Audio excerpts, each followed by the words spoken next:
Javier, let's talk a little bit about the pipeline that takes gasoline from the Gulf Coast up to the East Coast. It's called the Colonial Pipeline. You've been highlighting this story over the last couple of days.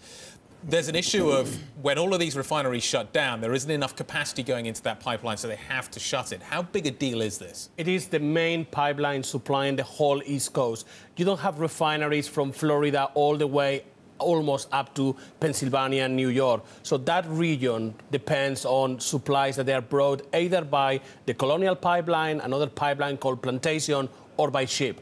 Colonial is the main one, and it cannot run half empty. So the moment that you don't have refineries supplying it, they need to reduce rates, and at some point, they shut down. There are two parallel pipelines called Colonial. The first one shut down yesterday. It carries diesel and jet fuel for airplanes. The second one, that is the big one, is the gasoline one, is going to shut down this morning unless they're able to restart those refineries in Texas. It doesn't look like it's going to be possible. So at this moment, motorists, drivers in New York area, Florida, Alabama, Caroline, they're going to start suffering those consequences of the hurricane because they're going to start running out of gasoline. So we've seen a big move in gasoline prices overnight.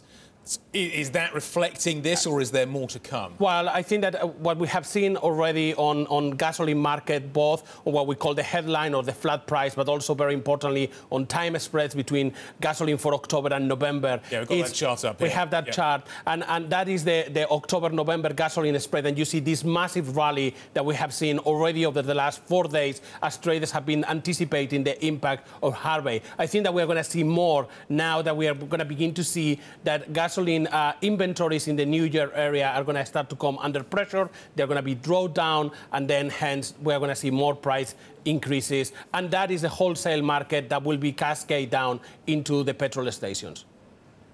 How much do you see prices at the pump actually rising then, Javier, at the petrol stations? And I'm assuming it's going to hit them hardest first in the U.S. before we have any implications over here in Europe. Well, I think it's going to be a global phenomenon, and we are beginning to see that Harvey is becoming a global story for the energy market, because the main difference between today and what happened 10 years ago, where we have, for example, Katrina, is that the U.S. is exporting a lot more refined products to the world. It's what I call the U.S. is the refiner of the world. And we are beginning to see impacts. We see LPG, so butane prices in Asia, that they depend a lot of exports from Texas, starting to increase significantly.